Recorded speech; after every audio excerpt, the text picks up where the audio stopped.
Just an outward symbol of an inner decision that you've made to follow Jesus with your life.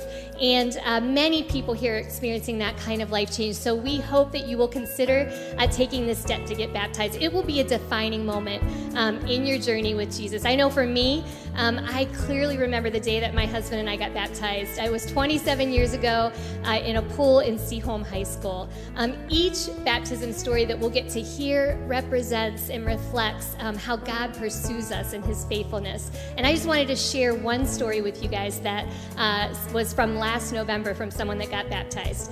I've always been a Christian, but when I went to the Breakaway Middle School retreat at Spring Hill, Jesus was calling to me to give everything to him, so I surrendered during Saturday night session.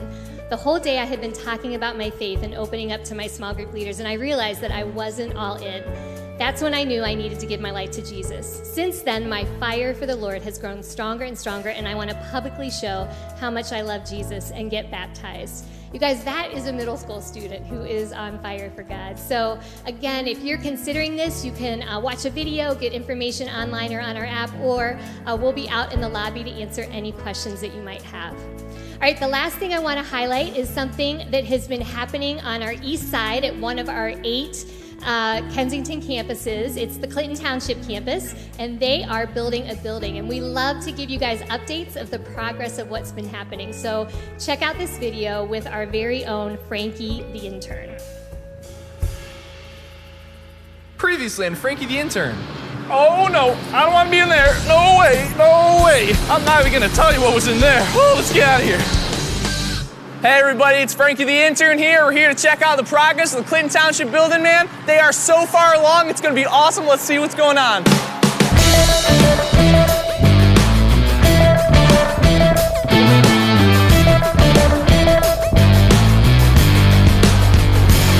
Look at this purple color, man. Does this work with the Kensington branding?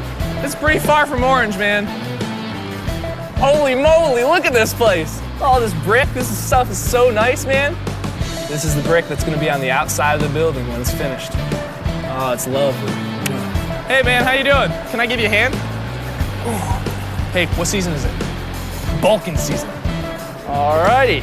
The fire suppression crew. Yeah, so we're hanging the sprinklers that are above and in the ceilings and stuff like that. I don't see one. There's you got a head. Oh, here's one. Whoa. We're going to check out this multi-purpose room up in here. This is where Breakaway and Edge are going to be. Had a whole lot of fun in this parking lot. Next time we come back, it's gonna be finished. How you guys doing? Can I try driving that? I think that was it. No. Over here, this is the Gratiot entrance, the south side of the building. It's gonna be pretty cool. Everyone who lives in this area, they're gonna really appreciate having the multiple entrances coming in.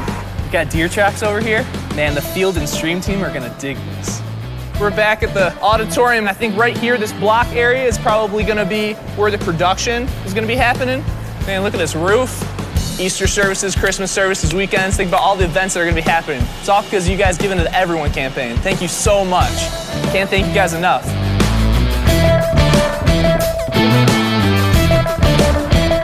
Can't figure out how to turn this thing off. That's all right, this is a good spot. Well, we've seen some amazing things here at Clinton Township building today. Can't wait to see what's in store for this place. All right, until next time, it's Frankie the intern.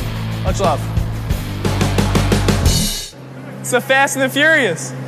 Where's Vin Diesel? I found his car. Yeah, so I think he's found his calling, right? Making videos. But in addition to doing that, Frankie actually leads a small group for our young adult ministry, 1829. So sometimes you'll see him hanging out in the lobby at a table.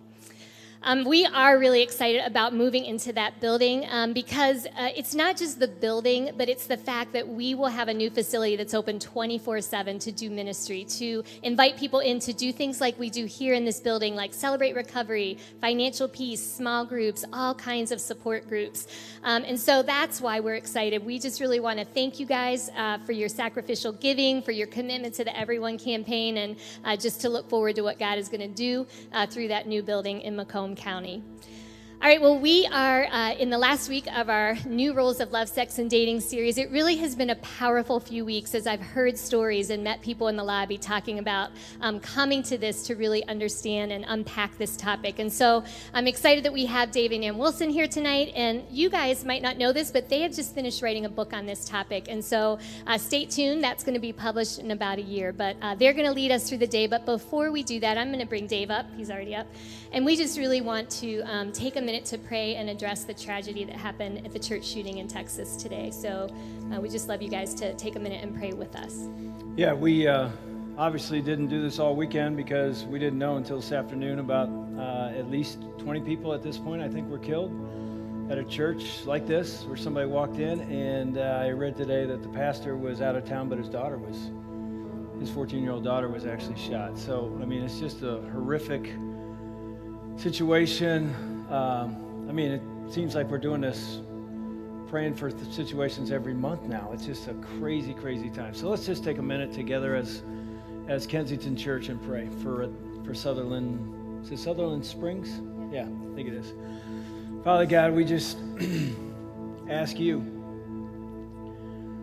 to just flood that church, that community, that town in Texas with your love, your grace, your comfort, the families, the parents, the children, the whole city, this nation. I pray that you'd wrap your arms in it somehow in a powerful way to let your face and your presence be felt in the middle of this tragedy. They need you. We need to wrap our arms as well, and I pray that you would make yourself known in a very, very tangible way. Show your face there in a powerful way. In Jesus' name, amen. Yeah, I don't know what else we can do. You know, it's interesting. Today, we sent a team to Houston today out of Kensington to help with the tragedy there. And maybe we'll end up sending a team down there as well. It's something that we as a church need to bond together and do. So we're going to start talking about something totally different in a few minutes. But go ahead and stand up. And let me say this. I love it when people sit in the front row. So when you go up and say hi to somebody and ask them if the Lions are going to win tomorrow night in Lambeau, come on up to the front row, all right? Go up and say hi to somebody.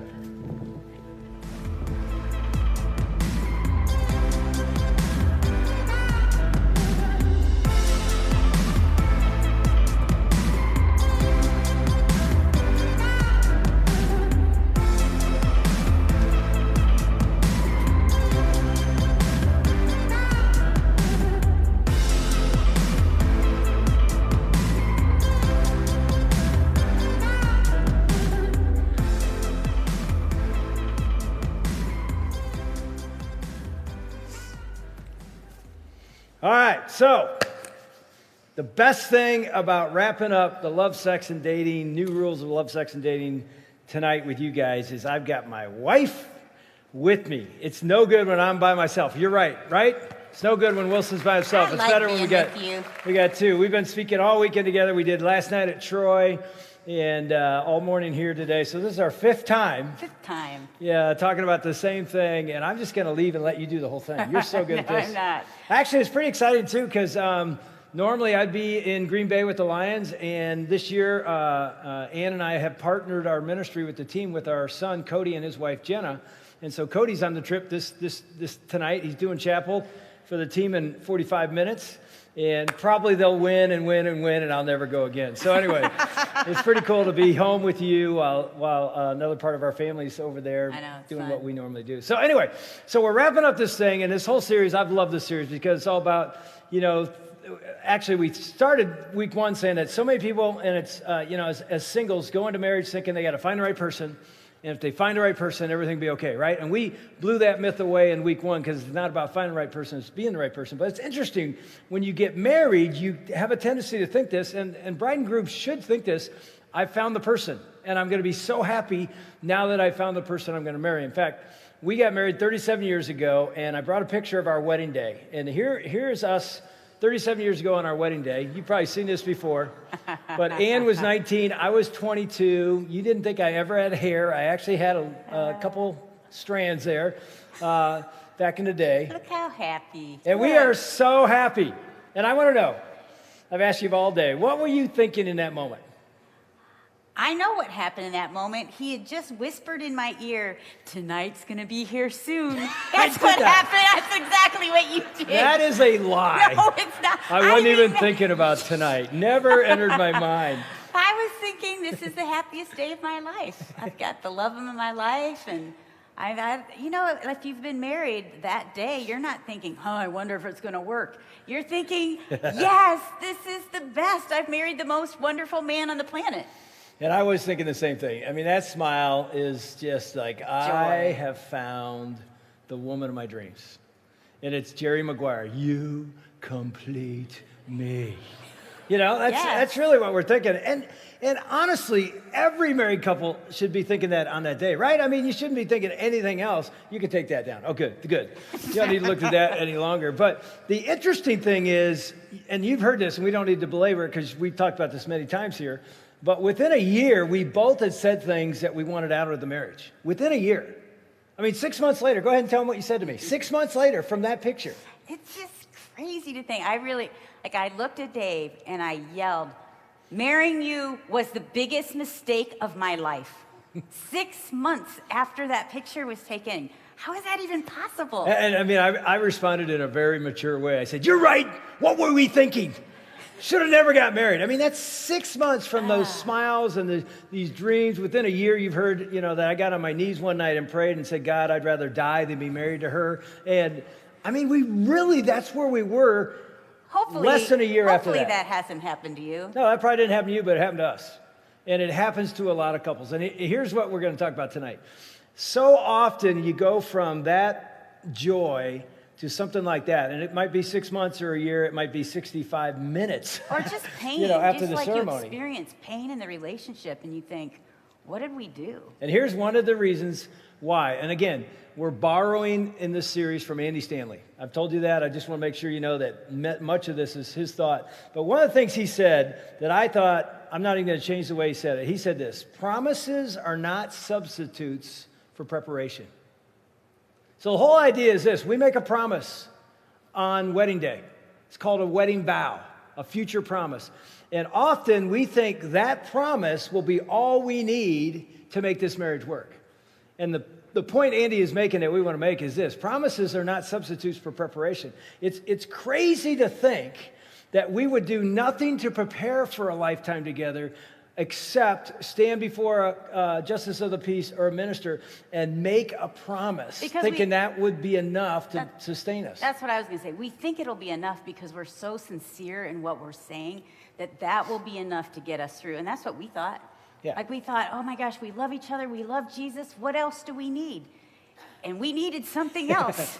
And the truth is, we don't do that in any other area of our life. If you're going to try to accomplish something really difficult, you need to train, be equipped, prepare for this event, or you're never going to be able to finish it, right? Like if you're going to train or run a marathon. Like a lot of us have run the Detroit Marathon or other marathons. Think of the training that you go into to run a marathon.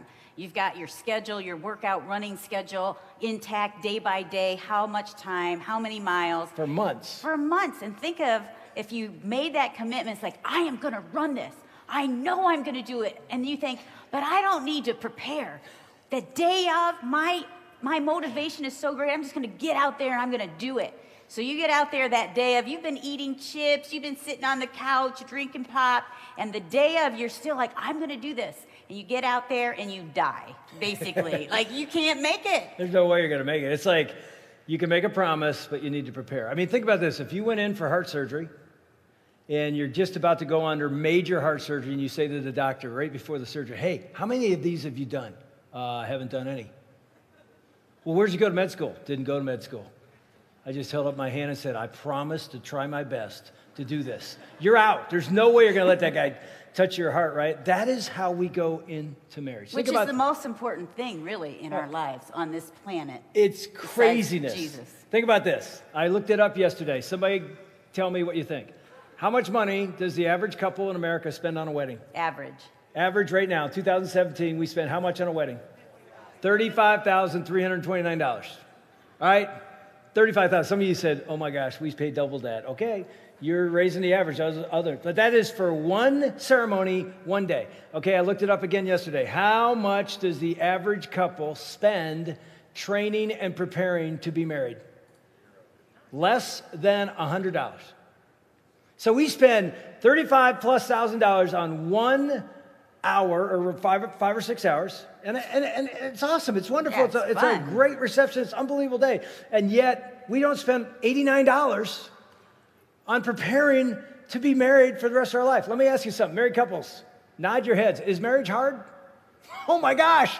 It's one of the hardest things ever, unless you're married to me. It's really easy, but it's really one of the hardest things a person will ever do. And what do? We don't go to school. We don't get a degree. We just say, I'm going to love you, richer and poorer, sickness and health, till death do us part. Okay, go do it. And then we struggle, and a year later, we're like, I'm out of here. Why? Because we've made a promise, and it's overrated compared to preparation. So it's so amazing that we do that, and we don't do it in any other area of our life. And let me say this, it's never too late. If you're married and you feel like I didn't learn anything and I still don't know anything, it's never too late to start learning and to keep pursuing your relationship of learning how to grow together. And one of our mottos here at Kensington in the marriage ministry, we have a whole ministry for marriage and family, is this. This is sort of like a behind-the-curtain motto is this. We are not a church that wants to do great marriage or great weddings. We are a church that wants to build great marriages. We're not about doing weddings, although we do weddings and we will do weddings. I did one a couple weeks ago, and many of our leadership do weddings. We're there, we'll do it. But we have a whole process for couples that want to get married at this church. We say, great, here's the process. And you know what couples do? And I mean a lot. They hear the process, they go, I'm out. Like, why? They go, that's hard. You want us to, prepare for this and take classes and get a marriage mentor or walk beside us for 6 months? Yeah, we're not into that. We just want you to do our wedding. Well, great, we'll do your wedding, but here's the process. We don't want to just do weddings. We want to build a great marriage, and here's how you got to prepare for this. It doesn't even cost any money, but it's still like, oh my gosh, and so many couples say, I don't want to do this. So I'll tell you this. This is so important to us. We have an army. I call it a marriage army of couples that come alongside couples, not just premarital couples, but those as well as couples that are married that need some help. We call them marriage mentors, and they walk beside you. So if you want to get married here, we will connect you to a couple who will become your marriage mentor. And here's one of the great things about that. You end up becoming friends with them. Our oldest son, CJ and Robin, are marriage mentors. They do 2 or 3 couples a year, and they end up with this great friendship. The couple ends up saying, man, I'd love you to even stand up on our wedding, and then after they're married, they have this friendship, so when they get in trouble, they still have it. It's a beautiful ministry, and here's why I'm telling you this. We need more marriage mentors. And so I'm telling you right now, if you're married 5 years or longer, that's our minimum requirement. You must be married at least 5 years. After the service, go out to the lobby. There's a marriage table there where some of our mentors are there and say, man, I would love to walk beside couples and help them pre-marriage or marrieds that are asking for a mentor. I'm signing up to be part of that army. And the great part is we'll train you to be able to do that. And I'm not kidding. When you sign up to do that, what happens, surprisingly, well, not surprisingly, is your marriage gets better because we're training you, we're equipping you, we're giving you tools, and you end up applying that to your own marriage. And if you want a mentor, go out to the same table and say, we're getting married or we're a marriage that needs some help. We'd like a mentor. We'll connect you to a mentor. And I'll tell you, next weekend, Ann and I are speaking at the Detroit Weekend to Remember, Family Life Weekend to Remember, which we went to that conference 2 weeks before our wedding, which was preparation for us. I would invite you to go to it, but it's sold out. But there's going to be 1,000 people there, and many of them engaged couples who said, we're not getting married until we get some training. It's a great, great thing to do. We're actually speaking in Cleveland and Hershey, Pennsylvania in the winter and spring. If you want to come join us there, we'll let you know about that as well. So, all right, let's talk about God's wisdom to prepare for this thing called marriage. And obviously, this applies to singles, but this applies to marriage as well. You go to the book of Proverbs, which is the book of wisdom, and let me read you something. It says this, the wisdom of the prudent is to give thought to their ways, but the folly of fools is deception. Now, what in the world does that mean? It basically means this.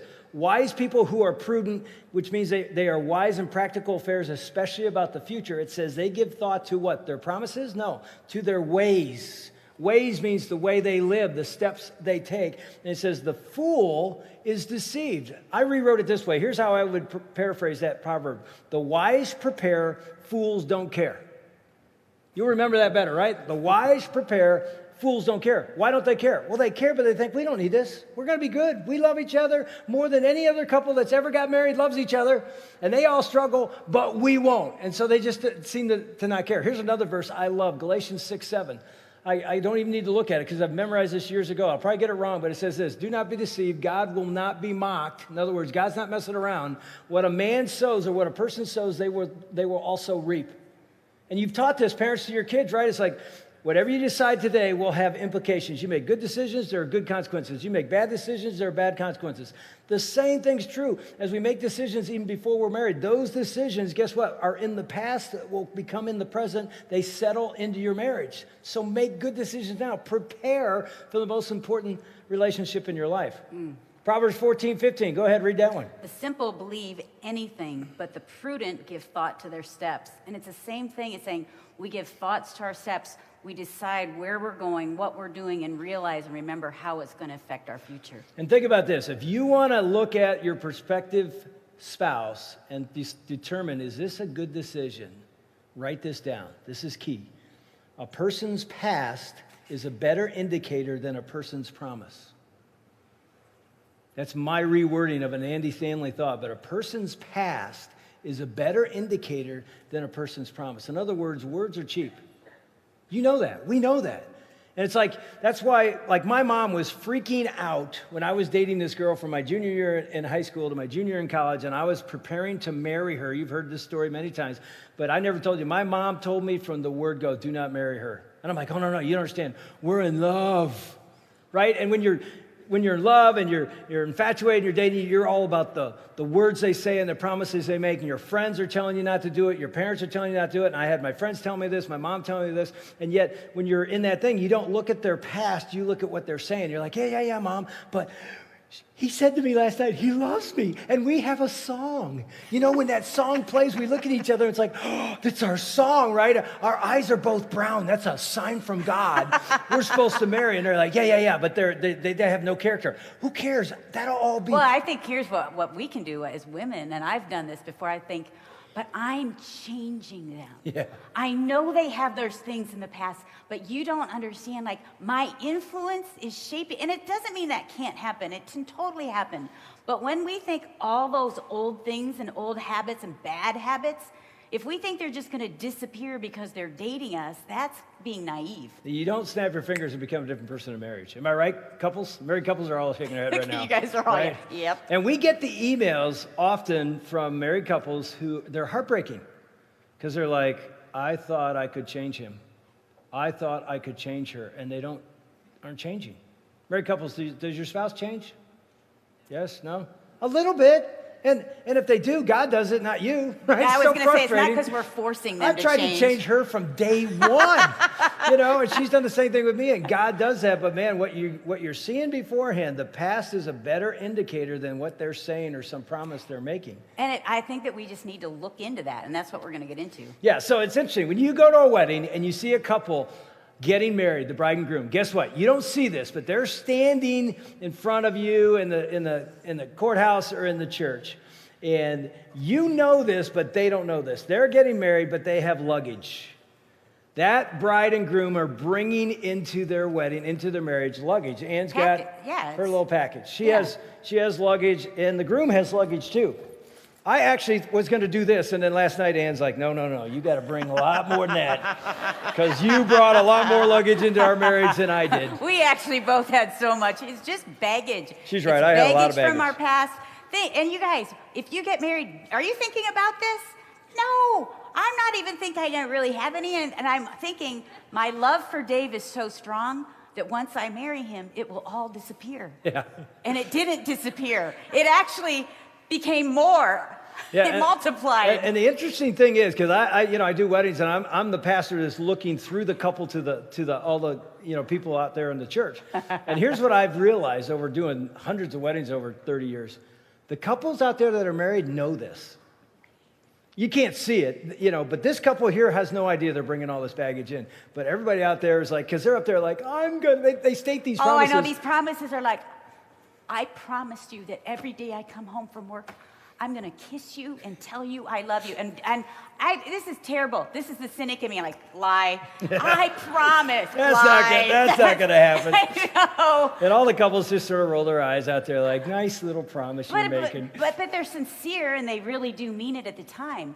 But life is hard, and this stuff catches up with us. Yeah, and so we all bring in luggage. And you'll be unpacking that luggage forever. But here's what we want to do with the rest of our time. We're going to talk about 4 pieces of luggage you should unpack before the wedding. Or at least start unpacking before the wedding. This is your preparation. Yeah, it'll help you. And if you're already married, if you haven't started unpacking these, you need to start right now. You probably have, and you'll be doing it the rest of your marriage. But these 4, and there could be 50. Trust me, we only picked 4 because it seemed like of all the things, these are sort of the biggest 4 in our opinion. That especially pre-marriage need to think about. And the first one is represented, I got a visual for each one. The first one is a credit card. And this would be the money bag or the money issues bag. It's like if you're in debt and it's a really big debt, and I'm talking to singles now who are thinking about getting married. Here's what I would say to you. And we didn't understand this. Slow down. Because you're going to bring that debt into your marriage. And let me ask all the married couples, are there ever money fights in marriage? Oh, yeah. The whole place just lit up. Yeah. Because here's what happened. You don't even know this, and I didn't know this either, but I married a spender. All right? And That's what I married. I married a tightwad.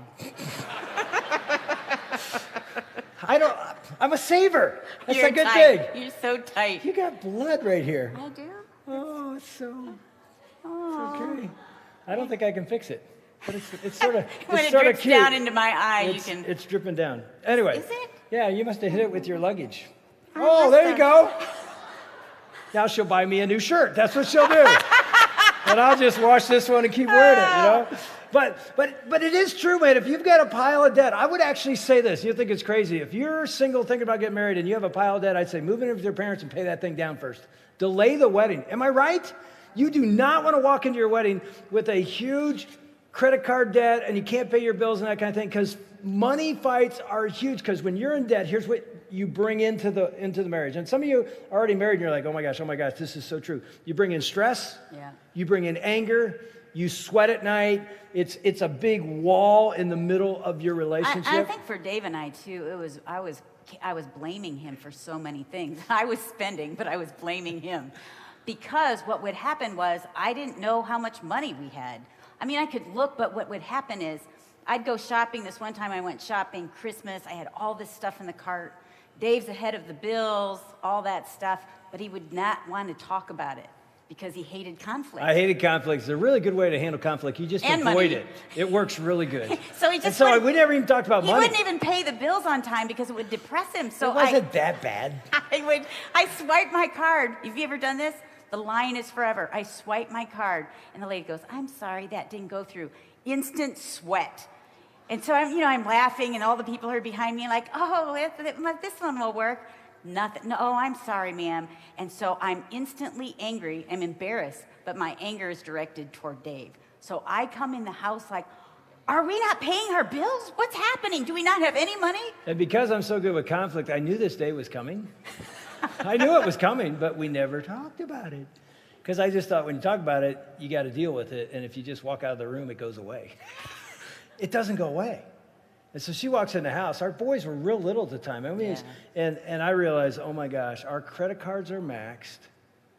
I'm laying in bed every night sweating, stress, and there's anger in our marriage. Both ways. All because of money issues.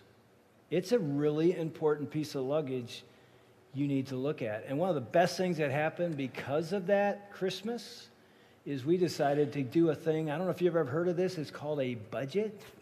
Anybody ever heard of one of those? It's called a money plan. We started to do that. It's like, what? So we got a grip on our money because we started making more? No, we didn't start making more. We started managing the money that God had given us, and we had to learn how to save, how to give, and how to live. And by the way, I just told you what Dave Ramsey calls his budget.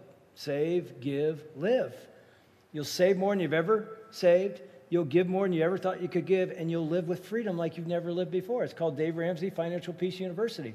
That's one way you can do it. There's all kinds of ways to do it. Dave Bond's sitting over there, Craig Wickham, they'll help you as well. There's other financial people in this place that are experts at this. But we offer the Dave Ramsey course to anyone who wants to find life. And by the way, there's one starting in January, and maybe that's your next step. Just go to KensingtonFPU.org, KensingtonFPU, Financial Peace University.org, and sign up for the next class and get your life back. This would be one of the best pieces of love. You open up and say, okay, we got to do this right. Because here's the amazing thing. We got to a point where we started to save more than we thought we ever could. We gave more than we ever thought, and we were able to live. And it isn't just because we made more money. It's because we got on a plan. And so here's what I thought we'd do before we open the next bag. I thought this would be the right time to take the offering. and I'm smiling when I say that, because think about this. When I say take the offering, here's what I know happens in the room. Some of you just got what I always would get. Oh, no. That means money goes out. I hate money going out. I only want money coming in. And so you stress out even about thinking about the offering. Here's what also, there's people sitting around you, when they hear the word give to God through the offering, they have a sense of joy. Why? I bet you they're living on a plan. And they probably are saving more than they thought they ever could. They're giving more than they thought they ever could, and they're actually living. And so I thought the ushers should come down right now. I don't want to guilt anybody into it. I want to say this. Thank you. Mm-hmm. Thank you to so many of you, thousands of you around Kensington, that make buildings like that a possibility because you give. And you notice this, as the pouch goes around, there's a lot of people who don't put anything in and you think they don't give. Nope, they already decided based on their plan to give online years ago or months ago and say, this is as important to me as my mortgage, I want it to go in. And so it's an unbelievable blessing. And I will say this, if you're a visitor here tonight, you are our guest. This is not your time to give. If you want to give, we're not going to stop you, but it really is a family moment. Your next step at Kensington isn't to give money, but to go out to starting point after. That's where you start, starting point, and say, I'm new here. Where do I take my next step? So that's the first piece of luggage. It's the money bag. The second one, I think it's sort of interesting. This is a big one. There's a big one. They're all pretty big, but this one is especially big. I put it in my Detroit Lions bag because this one is called, it's an extension cord. This one is called Unresolved Issues. And I know you think the Detroit Lions have unresolved issues, so I put it in there. But unresolved issues is something that we don't even realize we are sort of tied to, because these are situations, relationships in our life that we are plugged into and we don't even realize it. Things like unforgiveness, bitterness, resentment, past relationships. I think this one's so big because we really, a lot of times when you're single or married, you don't realize how big those issues are. And here's what we've seen happening, and even talking to couples that are struggling. What happens when you get married is you have issues and problems with your spouse, not even realizing that it really isn't the spouse that's causing it. It's really something that's plugged into the past. A lot of times it's family issues, things that happen in your home with your parents or family, a past spouse. Maybe you went through a divorce and you were so hurt and wounded, shame issues, feelings of insecurity, and so it's hard for you to give your heart or to love. Issues with anxiety or depression are so often tied to the past. And if we don't get back there, if we don't prepare ourselves in our ways to go back and deal with that, they will affect the future. Because I really thought that stuff was in the past. Dave Wilson's so awesome, they're going to disappear, and I won't have to deal with them. But all that happened was we started having all this tension, not even understanding that that was huge. I think for me, this thing here, I felt so bad about myself. I was so performance-driven in everything I did. My family, we didn't tell each other we loved each other. We didn't speak words of encouragement or life. We never hugged or gave affection. And so I thought the way that I can be loved is by performing and doing my best. And so if I didn't do my best, it felt like I was a failure. And instead of feeling like I was a failure, I thought, I am a failure. I'm a failure. I'm not worthy. I'm not worthy of his love. And I was like sucking him dry, trying to get him to meet all of my needs, and he couldn't. Yeah, it's interesting. We go into marriage, so many do this, and we think the marriage will heal my problems. What we find out, marriage only reveals your problems. And so when we get in there, here's what we do. We don't even realize this is plugged into something. We've never walked back down and gone, where's this coming from? And so here's what we do. We blame our spouse for the problems we have because we think, well, I never had these before, but now I have them. That's right. And it's you that brought this on. Here's the thing. Marriage just revealed what was already there. Why? Because marriage brings a stress and a pressure that you didn't have before, and those little cracks in your life just open wide, and you're like, oh my gosh, oh my gosh. And instead of blaming your spouse, here's what we need to do. We need to go, okay, what is this coming from? There was a level of anger in our marriage that we've talked about for years. Oh my gosh. We go on our honeymoon. Well, you don't have to tell a story now. Like, oh my gosh, talk about anger. It's like you got all excited right there. Know. We go on our honeymoon, and I thought, Dave is the perfect guy. This is going to be awesome. I'd never seen him even get angry. Or we hardly even fought. So we're in Boston. We get on the subway, and we get lost. And I'm like, look at us. It's our first, we're lost. We're on this great adventure. This is so fun. He goes, this is not fun, and it's not funny. And so I'm like, geez, calm down. It's not that big of a deal. He goes, this is a big deal. How can I be a man and lead you if I can't even get us through the subway? I'm like, what is going on? And she's like, where'd that come from? And I'm like, this is me. Yes, I know. Deal with it. You know, I was like, okay, I'm glad I married you. I mean, this is our honeymoon. And I had no idea. And you're probably wise enough even now to go, I bet that had something to do with the family you grew up in. Yeah, I didn't know it. I didn't even know of a word called displaced anger. Never heard the term. Like you're having anger in this situation that's displaced from something other, and you're taking it out. So I'm taking all this anger out on Ann. And this wasn't just on our honeymoon. This continued. Mm-hmm. And I found out years later, sitting down with a counselor and getting some help, it's like, oh my gosh, you have dad abandonment issues. Your dad walked out on you at 7 years old. You've all heard the story. But I'll tell you what, I'll never forget the day in my late 20s when Ann said, you need to forgive your dad. And again, I responded so maturely. What are you to tell me I need to forgive my dad? I forgive my dad. It's in the past. It's years ago. I'm good. And she was exactly right. And one of the blessings that I never knew even at that time about marriage, and it's actually part of God's purpose for marriage, is he wants to sharpen us, husband and wife, to become like what? Like Christ, to become like Jesus. Guess how he does that? He'll use your spouse to sharpen you if you'll listen to them speak truth. She was speaking truth to me. She was basically saying... I'm always speaking truth to you. You are. She was basically saying, do you realize where this is coming from? You need to deal with that. And that's what'll happen. Hey, that was like magic. Oh! That didn't happen all weekend. That's great. That's pretty good. That's pretty good. I think, too, some of you that have gone through divorce, whether it's amiable or it's really painful, man, I would really encourage you to go back into that and just make sure that you're not carrying things with you through that. Because it's so easy because there's so much hurt. And I feel like, don't forget that we're in a war in our minds. So often it starts here. And I would say this. How are you doing up here with what you're thinking about yourself and your spouse? Because if you're not doing well in your mind, like if you're really struggling with thinking poor things about your spouse and about yourself, to me that's like, maybe you should open that bag and start digging in, or even asking a friend or a spouse, do you think I have issues with whatever? Yeah, I mean, one of the greatest things in our life is Ann has women, I have guys, 2 of them are sitting right over there who speak truth in my life, and hearing that from Ann and hearing that from these guys is like, okay, that's an issue. And usually your friends can even go, I can tell you, dude, where it's plugged into. It's not that hard.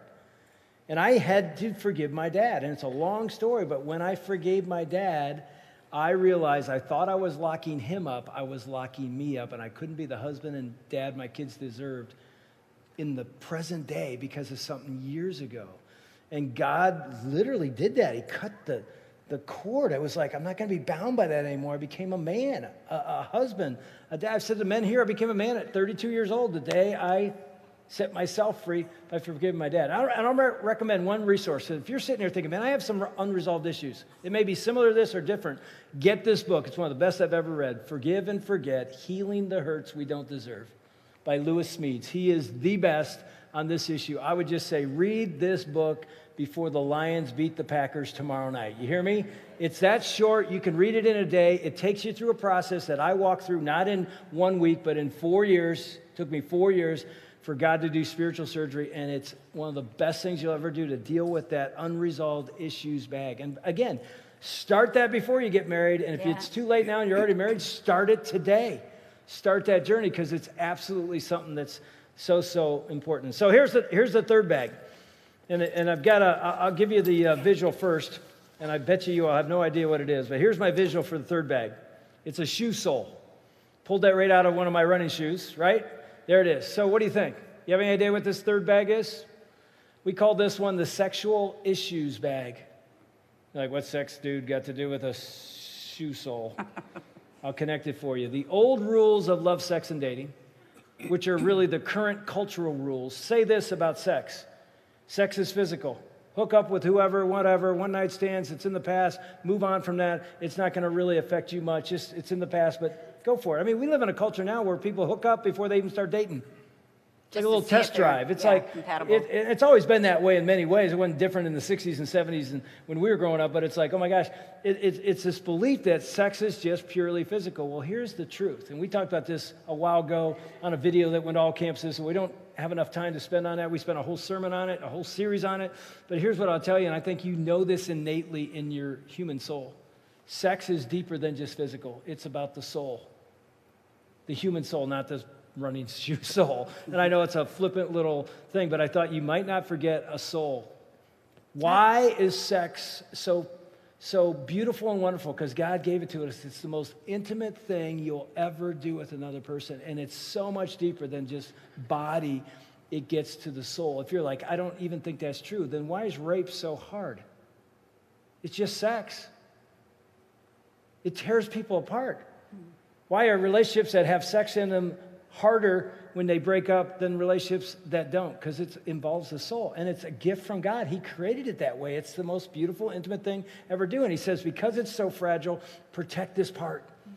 That luggage piece, I think, is weighted heavier than others. It's that critical that we are just so vigilant in how we protect this. I think for Dave and I, that's probably the hardest one, besides the just past issues. This one was big just because having sexual abuse, it was weighty for us. And I really thought, it's happened in the past. I don't need to think about it. It won't affect the future. It affected every day of our marriage at the beginning. Oh, it was 90% of the reason we wanted to end this thing in year one. It was sexual issues. Some of it was Ann's abuse in the past, which she told me about before marriage, and we both thought, it's in the past. It's not going to be in the present. Oh my gosh. We're just naive.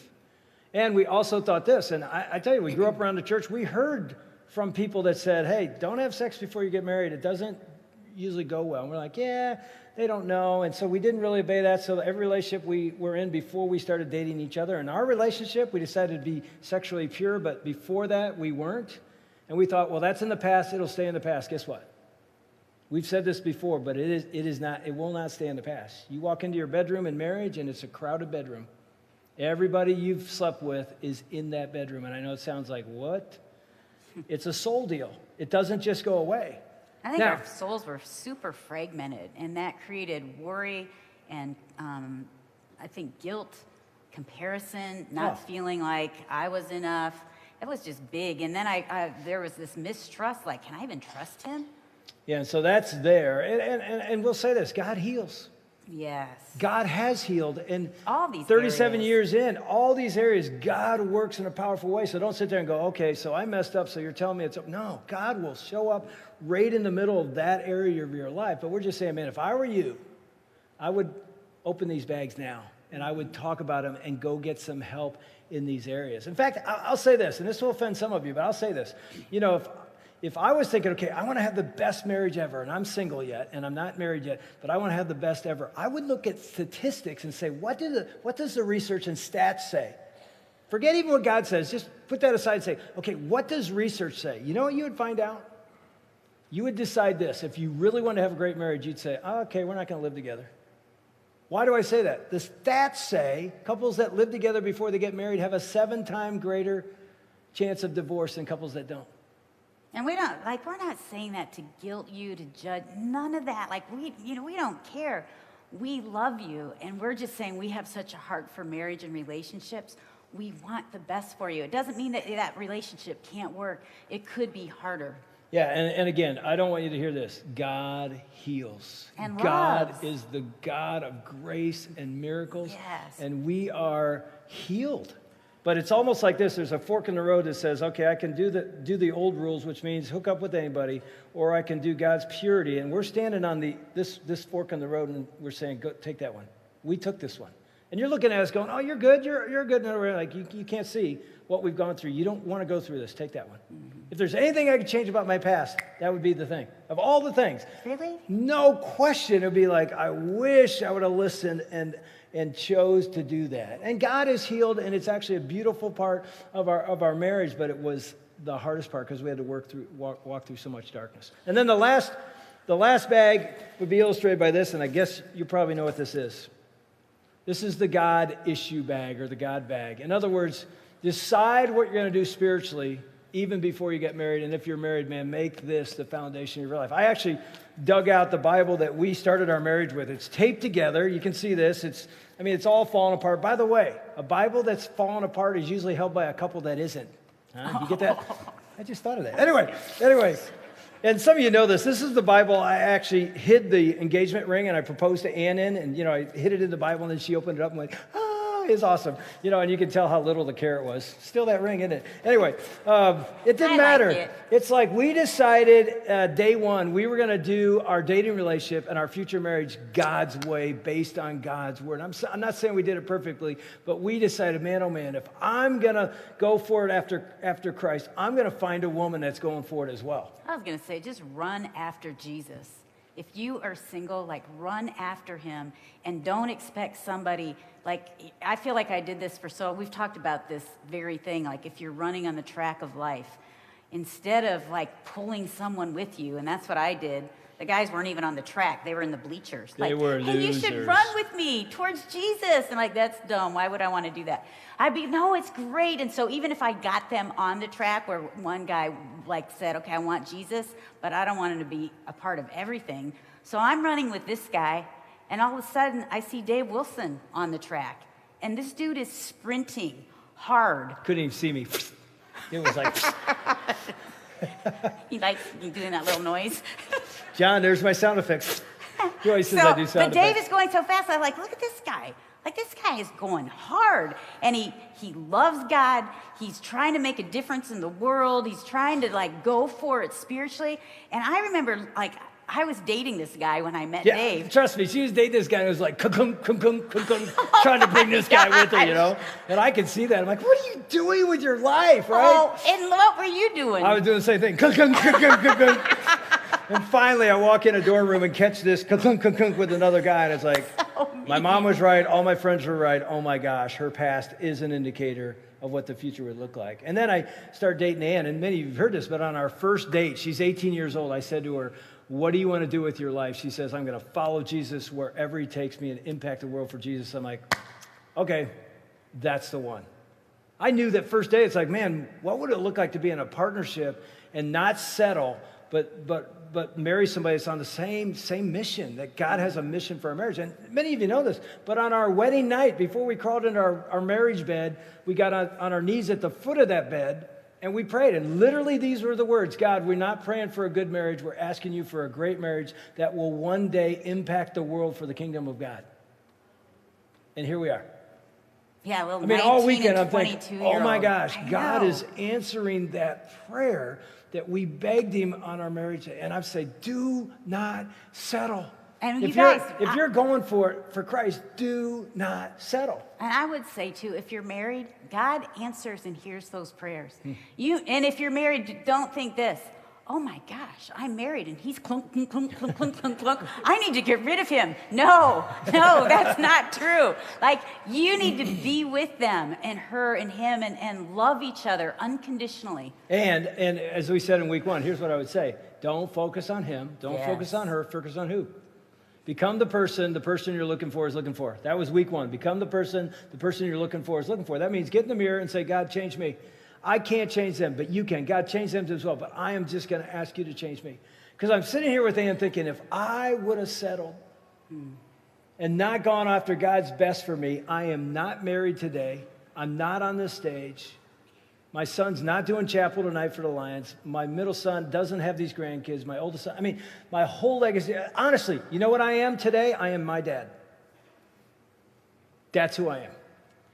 And because I decided I am not settling for anything but what God is doing in me, in my partner, here we are. And it's a whole different legacy. And I'm going to tell you, the last thing I'll say is God can do miracles in you. And today is the start of a new day. It really is. And I would say marriage is awesome. Like, it really, for us, it's been probably the greatest gift on this planet that we've been able to experience. Hey, since I got this up there, I'll end with this. Wait. I want to say this too. Okay. Here's my application, and you'll have an application, but I would say all this stuff in your life, you know what Jesus wants? He's looking at it and he's saying, just let me have it. Like, just give me your stuff. And you can just give him all of it. Just put it at the cross and say, Jesus, here's all my stuff, all my brokenness, all my past, all my pain, all those things that I've done wrong. And he looks at it and goes, I can do something with that. I can work with that. Wait till you see what I do. Because he has this way of making miracles out of our messes. And he has a way of like breaking off chains and bondage and depression and anxiety. He has a way of just renewing us and making us the people that he created us to be. But first, we have to give him all of our stuff. And here's the visual that came to my head since I have an extension cord up here. Here's how you do that. Because here's what happens. Couples get married, and on their wedding day, they're sort of doing this. They're like, where do I find life? And here's what happens on wedding day. How? Oh, sorry. That's where I'm bleeding. No. But they plug into that person. They're thinking, I found her. She's going to bring life. I found him. He's going to bring life, right? And then it doesn't happen. So what do? They're like, oh, that wasn't the right one. I got to go find the right one. What's the real problem? They're looking in the wrong place. You know what you should take? This plug to say, okay, I got to find life. Here you go. This is called vertical marriage right here. This is horizontal. This is vertical. I get life from Christ. She gets life from Christ. So what happens? Now he's filling me up. So I come back to my marriage and I'm not demanding she meet my needs and fill me up. I'm realizing, oh my gosh, I'm overflowing what Christ has already given me because she and he can never meet it anyway. That's the whole definition of vertical marriage. Now I give her the gospel, the grace that God gave me, I gave her. Here's a great way to think of it. Do for your spouse what Christ did for you. Do for your spouse what Christ did for you. It's not about what they're doing for you. It's like, she doesn't deserve this. Either did you. And what Christ do? He gave his life for you. So do the same thing. That's a picture of what a great marriage can look like. And I think the sweetest part of marriage is that Dave has seen all of my stuff. And he still loves me. Because he sees me the way Jesus does, which is a miracle. Yeah, that you would love me with all that stuff. And we're going to show you a video right now of couples who are in their 30s and 40s years of marriage and 50 years of marriage. And think as you watch this, they sort of walk you through their journey. Think of that very picture Ann gave you. It's such a beautiful picture. Because this isn't them just on their wedding day. This is them journeying through decades together. And it's a beautiful picture of what God dreams for you and me in the future in our marriages. Watch this. Pardon? Look in the camera. I know. I'm just getting my thoughts back together. I'm sorry. Because you started off last time about where we met. Oh, sorry. Do you want me to start again? We start again. I went to this dance with my sister to a place called the Colston Hall, which was rather upscale from the dances I usually went to. Our first kind of date was at a VFW dance in Detroit, and I remember the Blue Notes were playing. The first time we laid eyes on each other is when I picked her up to go on the first date. And she opened the front door and invited me in, and she had a whole living room full of relatives they were celebrating. I think my grandma's birthday. Somebody's birthday, yeah. I would go most Saturday nights ballroom dancing. And I went this particular evening with a friend of mine who was rather tall, about 3 inches taller than I am. And, you know, you're young and you're cocky and you just look around and see who's who. And I was so nervous, and I was chewing on some bubble gum. And she kind of turned her head about halfway through the dance, and my gum got stuck in her hair, and Ever since then, we've been stuck on each other. Yeah, we've been stuck together ever since. We danced and we talked and we danced some more, and then he took me to the bus stop and immediately asked me for a date. So I thought, boy, this is a nice, handsome young man. I think I will go back out with him. We had that first date, and actually within 3 weeks. 3 weeks, we were talking marriage. Our daughter came along 2 years into our marriage. Our son came along about 2 years later.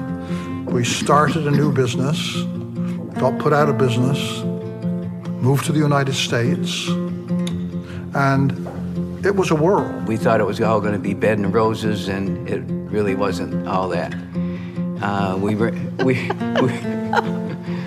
When we first got married, we couldn't have an argument, even if we wanted to, because anytime I would raise my voice for any reason, she'd start crying. And I said, well, there goes that argument. If I could go back in time and know what I know now, and make any changes, I definitely wouldn't have thought that marriage was going to fix all my problems. I wouldn't have thought that. Right. I would say the same thing. Mm-hmm. Take your time before you get married, because you may think you know the person you're marrying, but you don't really know them until you are in a relationship that is going to last all your life. Looking back, it's like you need this open line of communication between husband and wife. And as I got older, I learned, I gotta state how I feel and talk it out more. And I think that in itself would help. Here we are 51 years later, and we have so much to offer, and we're glad we stuck together because we have our original family. When we have get-togethers, it's all of us, Right. So we've grown together a lot, right? Right. And Yep. it's taken a lot, but it's all worth it. Yeah, it's all worth it. Yeah. Yeah. What makes a happy marriage? It's a happy wife, happy life type of thing, and that's true. And I think the more we take into consideration our spouses and our family, leads to a stronger, happier marriage. It's been a wonderful ride. It's been an exciting experience. And I don't know how, but God must provided everything that we needed to know along the way. And it's been just wonderful.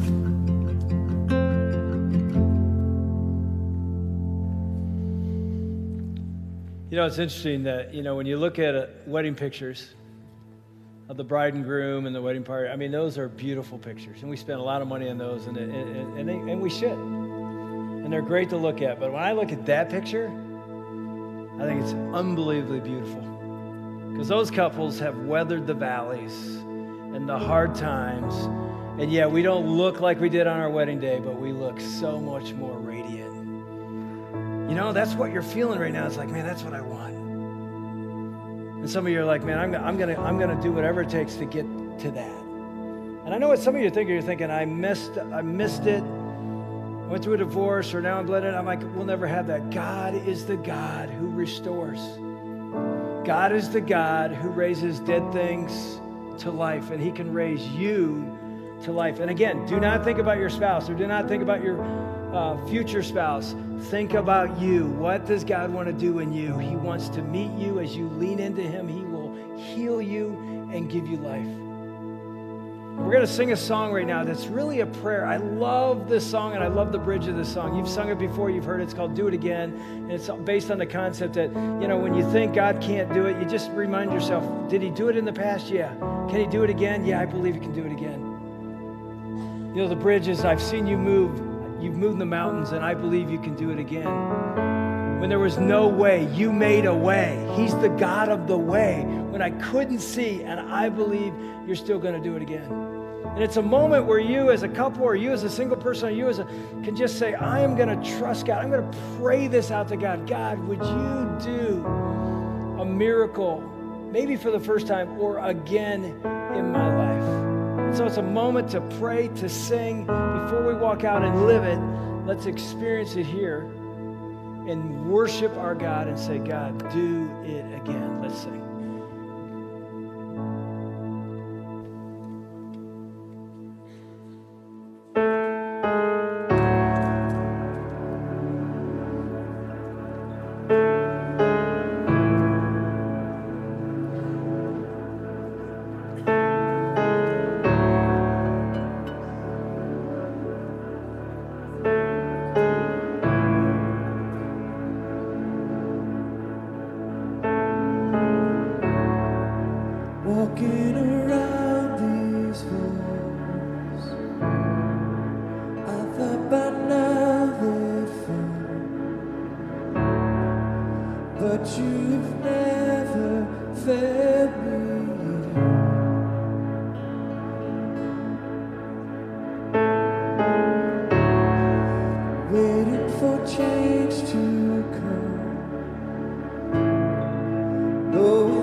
promise still stands. Great is your faithfulness, your faithfulness. I'm still in your hands. This is my confidence. You never fail. Your promise still stands. Great is your faithfulness, your faithfulness. I'm still in your hands. This is my confidence. You've never failed me yet.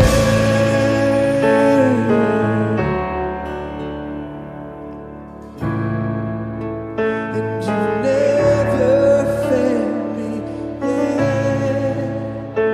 I never will forget, 'cause you've never failed me yet, and I never will forget.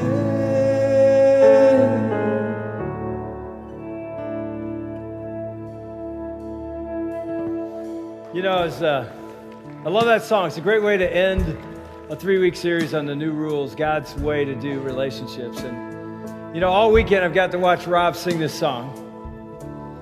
And I thought, it just hit me. Ann and I were just talking while you were singing. It's like, Marco Island. I did Rob and Sarah's wedding. How many years? 10? Almost 10 years ago. And 4 kids now. And I asked him backstage, any more? Nope, done. So anyway, and I'm watching Rob, and I'm thinking, this guy did it that way. Almost 30 when he got married? 36 when he got married. And he did it the new rules of love, sex, and dating way. He really did. Not perfectly, right? But, oh my gosh, and he's up here singing about God's promises. See, man's promises you can't count on. God's promises you can always count on. And we just sang. He is faithful to meet you right where you are. And he will. And I'll just say this, man, if you want an action step as a dating couple, single couple, married couple, blended family, maybe you've been through divorce, wherever you are, here's what I'd say for couples, and I mean this. If you want the best chance for your marriage to be like this and like what you saw, I'm telling you right now, come together to church regularly. You know what the divorce rate is for couples that go to church regularly? Anybody want to take a guess? It's half of the culture. The culture is 50%. Couples that go to church regularly, it's 23%. It's unbelievable what that means. Here's another idea. Try this. Ann and I did this our first year of marriage. We got baptized together our first year of marriage. We got baptized in 2 weeks. Get baptized together. It'd be an awesome, awesome weekend. And then come back next weekend. We start a new series called Questions Jesus Asked. He asked 130 questions in the New Testament. We're going to look at 3. Next weekend, here's a question Jesus asked. Why do you judge?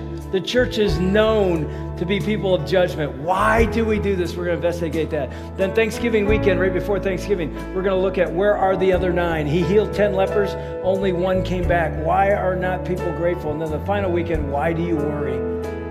Why do we worry? It's going to be a great series. You don't want to miss it, and you don't want to come alone. Now, if you want to walk out of here and leave your hopelessness here, come forward, pray with our prayer team. We'd love to just take your hopelessness, leave it there, fill you with hope, and walk out, okay? God bless you. See you next weekend.